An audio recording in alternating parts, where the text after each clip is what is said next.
Live from Quito, Ecuador, I'm Sonia Gray, and this is From the South, the daily news brief from Tell Us Your English, and we start this new edition right now.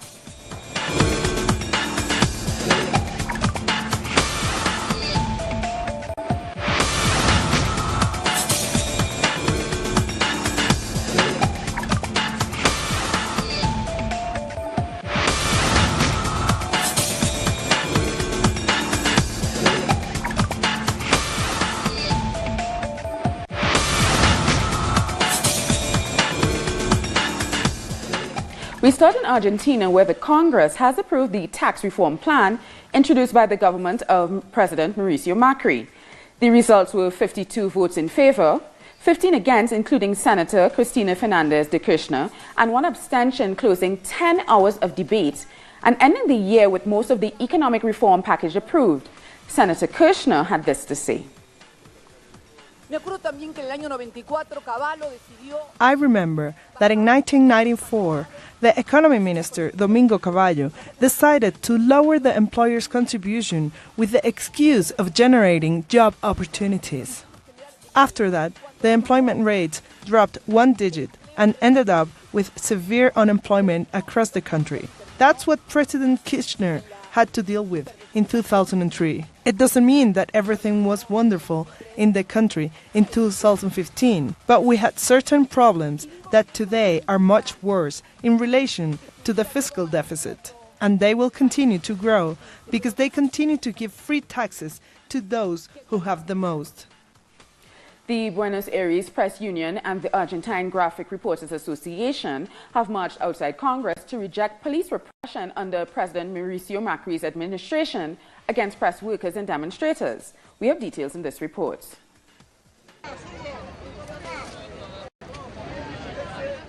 Using the phrase "do not shoot at the press, freedom to inform," press members protested against the repression during the mobilization on December 18th against the pension reform law that left 36 injured, photographers, cameramen and reporters, as well as 4 detainees. We see that they are trying to silence us by taking away our freedom of speech. Repression is what they use to shut us down. During the last 2 demonstrations, they shot rubber bullets at more than 30 of our college. So we are deeply worried to do our job, to communicate to the world what is going on in this country. During the demonstration, they requested the resignation of the Minister of Security, Patricia Bullrich, considering her to be responsible for the operation carried out by federal police and the National Guard. In many cases, they shot colleagues at close range, even when they were holding their cameras and wearing press credentials. This worries us a lot. We have to show society what is happening here. We have to make it public that we do not have the security conditions to do our job, and at the same time, to take care of each other. But I want to highlight that the government has the main responsibility of providing us the conditions we need. Press union leaders warned about the indiscriminate use of gas and rubber bullets fired by the government repressive forces, which targeted press workers with the aim of making social protest invisible. We saw from eyewitnesses that we were the main target of the repression, as photographers were recording the lack of control and the repressive actions.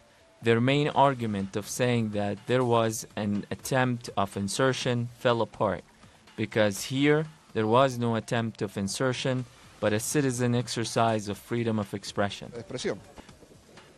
While the rejection of the Macri's policies of repression and social programs cut grows, in the last legislative session of the year, the National Senate is debating the neoliberal reforms proposed by the national executive powers. Still in Argentina, where farmers have given away tons of vegetables to retired persons in Buenos Aires as a sign of solidarity with the pension protests. The food helped people get through Christmas by increasing the food available to their families and allowing them to distribute some to their neighbors. The farmers are also standing in opposition of the government's agricultural public policies. We are providing a big bag of vegetables, to the elderly, Because a few days ago, this Congress voted a law that takes money away from retirement contributions. So we, in solidarity, we are delivering help to get through the year. And we are also denouncing the lack of public policies to small producers and withholding parts of the profits of large producers.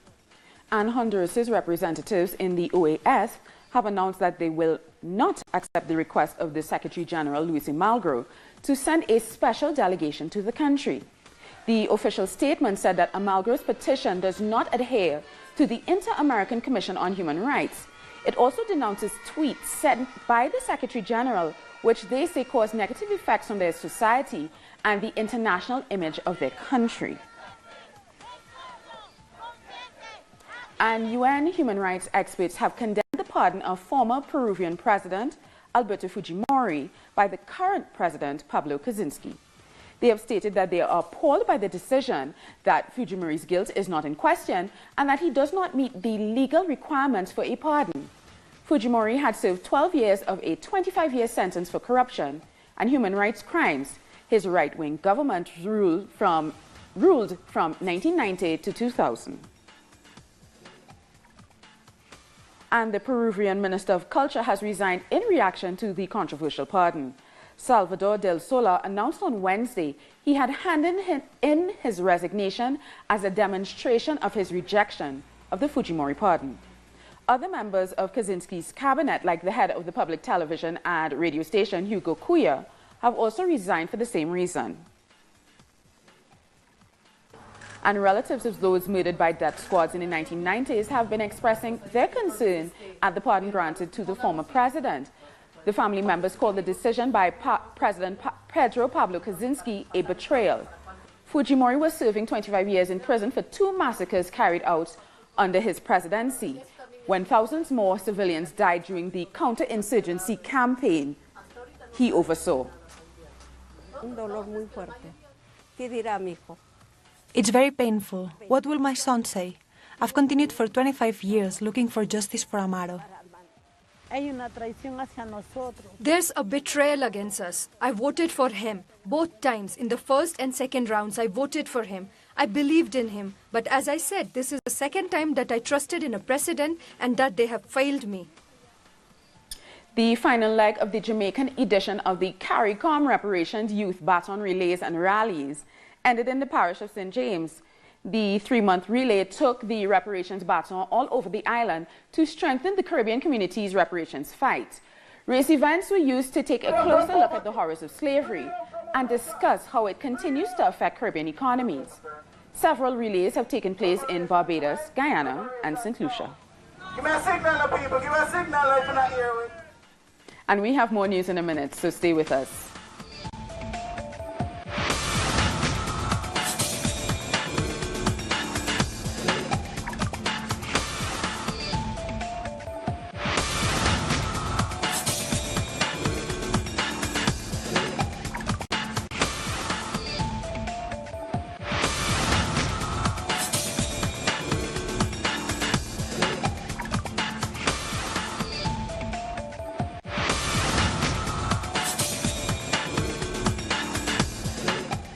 Welcome back. In Chile, representatives of social and indigenous organizations from the Valparaiso region have met to discuss the environmental evaluation resolution regarding the construction of the thermoelectric plant Los Rulios. Details in the next report. The thermoelectric project Los Rulos survived an eventful day during the new session of the Environmental Evaluation Service. The invalidation requests presented by the area's indigenous communities were rejected unanimously. Additional measures were taken, like installing monitors which would be able to control the air quality, so that it guarantees that this project would not affect it. The government presented mitigation proposals that did not consider the community's demands, who had presented 2 official requests to stop the construction of the thermoelectric power plant because it would affect the global biosphere reserve within the region. It is proof of an environmental institution that is at the service of 1% of the country, at the service of energy business companies, and is not at the service of indigenous peoples and neither at the service of the communities. One of the requests was the removal of the environmental permit because of their failure to file an indigenous query under the standards of ILO's Convention 169.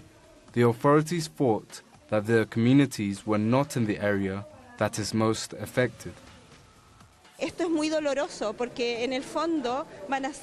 This is very painful, but in the end, it is the international courts that are going to be in favor of the indigenous communities regarding the query. The social organizations have already announced that they will go to more senior authorities to stop the installation of the thermoelectric because its construction would cause a direct threat to the biodiversity and the health of the communities. We're going to the Committee of Ministers, but we don't expect anything because they're politically aligned. But we're also going to the environmental courts, where we hope to find a better decision that upholds what the Constitution says about living in a pollution-free environment. It is still to be seen if the project will depend or not on the next government. What is clear is that the protests will continue. A Brazilian NGO has paid tribute to the 132 police officers who were killed in Rio de Janeiro in 2017, denouncing the deteriorating conditions for public workers in the country. The NGO Rio de Paz paid tribute to the victims of violence in the state and criticized police officers' working conditions because they've deteriorated since the financial crisis. The NGO claims that Rio de Janeiro has seen an unprecedented wave of violence since the 2016 Olympic Games. This year we have very high numbers of police officers being killed, and here we only have the police officers that have been murdered. We aren't counting those who committed suicide because of the trauma, which is working in a city like Rio de Janeiro. And we aren't counting the police officers killed during security operations. And as 2018 approaches, some Brazilians are thinking about the upcoming elections as a way to restore the democracy that has been challenged since the coup that overthrew President Dilma Rousseff. The possibility that former President Luiz Inácio Lula da Silva will not be a part of the elections due to an ongoing court case against him has supporters worried. In the midst of celebrations for the coming year, many Brazilians think of 2018 as the year in which elections could restore democratic order to their country after the coup against Dilma Rousseff. Elections are our only hope. We cannot go on like this.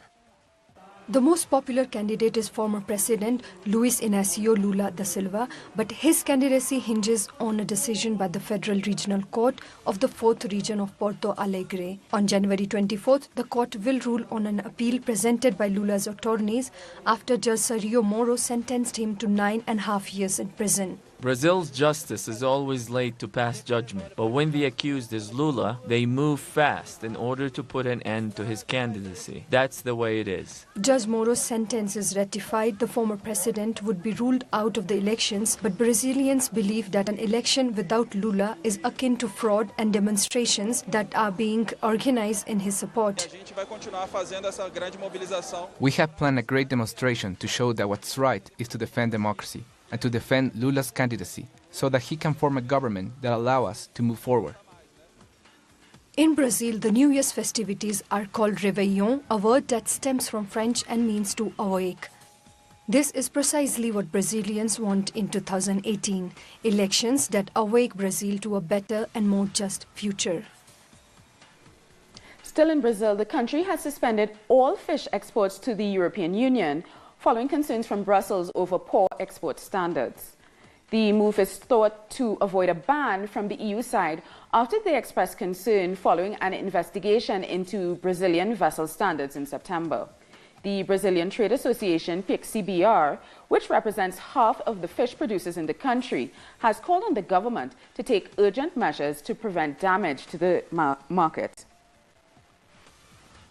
I'm worried because it's bad for our country. How are we going to get through this?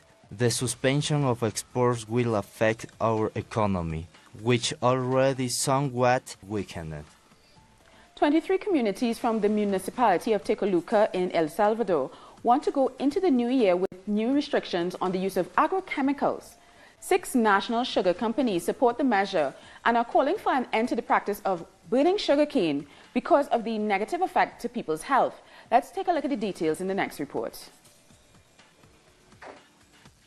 Rosa Cepeda lives with her family in the area known as Baja Olimpa. This region is characterized by being one of the most exploited by the sugarcane industries and therefore one of the most contaminated with agrotoxins. Her family is sick. Sometimes my eyes burn. Sometimes I get sick. We are really affected. Around here, there are some sick people. They have kidney problems. My mom too, as well as my little daughter. Around 5,000 people in the area are affected by the use of glyphosate, a chemical produced by the multinational Monsanto and used by the sugarcane industry as a maturative of the cane, applied in most cases by air.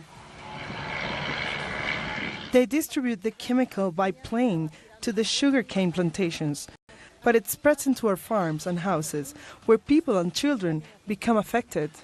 They are not only treated with maturing herbicides, but also with poisons to fight the pests of the cane. In most cases, the organic cultivation of cocoa and basic grains are run by the communities who are complaining about the contamination of the water they use for their irrigation. They apply insecticides for the white fly and for the wire worm. There is a lot. It is a chemical bomb that is thrown over the cane to eradicate or at least control the insects that damage the crop of the cane. The situation is exacerbated by the burning of plantations that affect the air, increasing respiratory diseases. Although there is a municipal ordinance that protects the environment, protected wetlands like Laguna Los Conejos are affected. Due to the excessive burning, the wildlife that lives in these crops is lost. That means that these animals die if the cane plantation is set on fire. The demands of the communities are simple.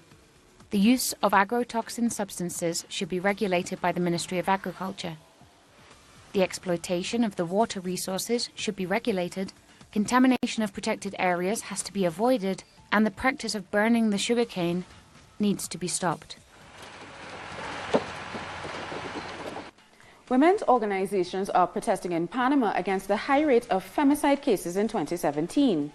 Holding banners and using the phrase "not one more," they demanded justice and denounced the government of President Juan Carlos Varela, saying he isn't addressing the issue to solve or prevent cases of violence against women. Around 17 femicides have been reported in 2017. We have been asking for decades for the government and for society to not be indifferent to the thousands of women that have been murdered. Today, we have 17 victims of femicide and 12,000 reports of domestic violence in Panama. And those are the ones that were brave enough to say something. But there are a lot more. And we want to be very clear. Those women could be very close to being killed. Santa Maria Key, a paradise off the coast of the Cuban province of Villa Clara, is recovering from Hurricane Irma and is once again becoming one of the most important tourism spots on the Caribbean island. Florencia Ferrer arrived from Argentina, a trip recommended by her boyfriend who sells tourism packages in the South American country. Although Hurricane Irma hit the Keys just 3 months ago, he knew Florencia was going to have a great vacation. We cannot believe how quickly the Keys have recovered.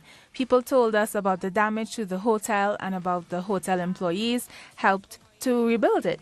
We were a little worried because we were coming so soon after the hurricane, but everything was perfect. Those who saw the Keys being ravaged when Irma hit cannot believe how the butterflies, pelicans and seagulls have returned to the Keys to join the visitors on their guided tour around Santa Maria Keys after enjoying a visit to the biggest dolphin center in Cuba.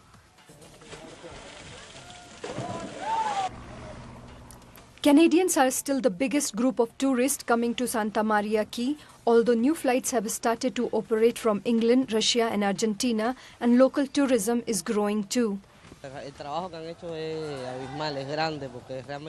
They have done a great job. It's been such a short time, and what happened was a catastrophe. But despite that, they have managed to rebuild everything so that people can visit. This is the first time we visit the Keys, and as of now, we are having a great time, a new experience. Everything is beautiful. I haven't been to the beach yet today, but I am going in a bit.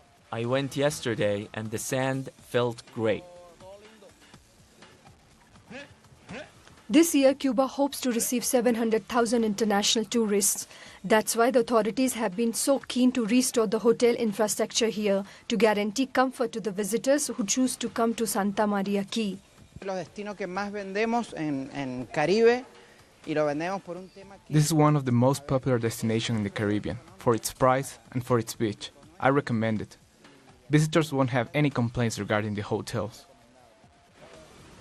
But what the tourists like most about Santa Maria Key is that they can take a nice dip in the sea and enjoy the amazing sunsets to the sound of a romantic violin.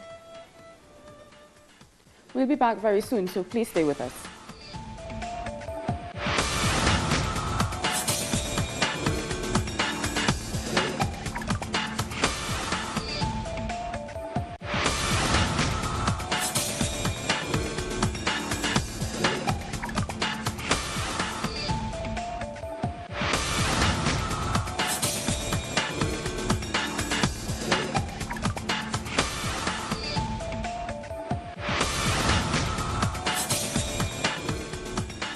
Welcome back. Pro-Catalan independence leaders of the Popular Unity candidacy, the CUP, Marta Llorens and Oriol Ciurana, have walked free from court after refusing to testify.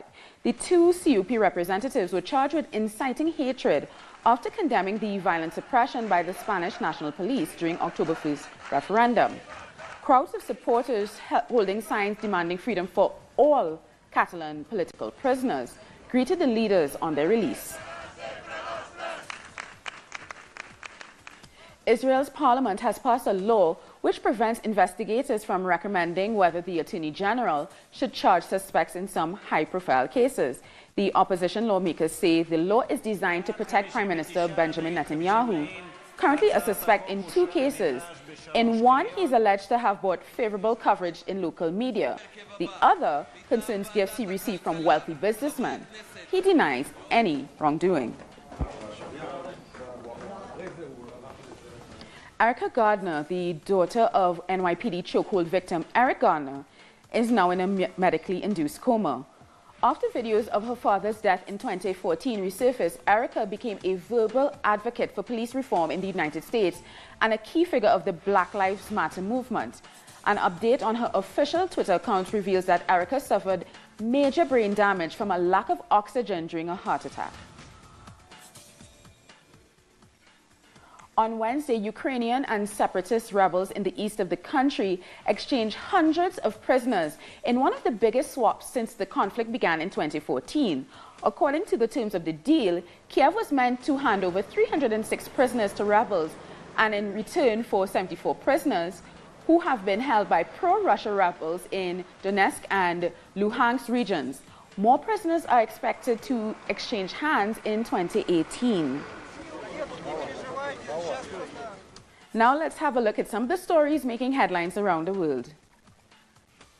The number of casualties has reached 41 in the Kabul suicide attack and has injured 84 people. Islamic State claimed responsibility for the suicide bombing of an office of the Afghan Voice News Agency and a neighboring Shia cultural center. Amongst the victims, many were students who had come to attend a conference. I saw many dead in the area. I was looking for my cousin, but I could not find his body. Not sure what happened to him. The number of dead people has increased. A second batch of 6 Syrian civilians, most of them children, have left the besieged rebel enclave of eastern Ghouta, but hundreds of critical patients remain trapped. A total of 29 emergency medical cases are expected to be evacuated under a deal with the government that saw rebels release several men, including workers detained during the fierce clashes with the army in March. As Liberia waits for the results of the presidential runoff election, former football star George Weah claims he's on track for victory. But his opponent, Vice President Joseph Boakai, says it's too close to call. The results are expected to be announced today. So far, the results have been coming, and we know that CDC is in the lead. But being in the lead are not giving you the results. So we're hoping that the result comes very soon to know who will be winning this election. A blast ripped through a supermarket in Russia, St. Petersburg, Wednesday evening, injuring at least 10 shoppers. It was not clear what was the motive behind the blast. Russian President Putin has said that the bombing was an act of terror. Zimbabwe's ex-army chief Constantino Chiwenga has been sworn in as Zimbabwe's vice president, along with the veteran politician Kembo Mohadi. Last month, Chiwenga led a de facto coup that ended Robert Mugabe's 37-year rule. He is the latest in a string of military leaders to be elevated to government positions. Christmas Day was particularly joyful at a Belgian zoo as a baby female elephant was born. Only the third birth at the zoo since it opened in 1956. Zookeepers said that the baby elephant tried to stand on its own just after 25 minutes after being born. The zoo is already home to 8 other elephants and they're expecting to receive 2 more. The new baby elephant remains unnamed for now.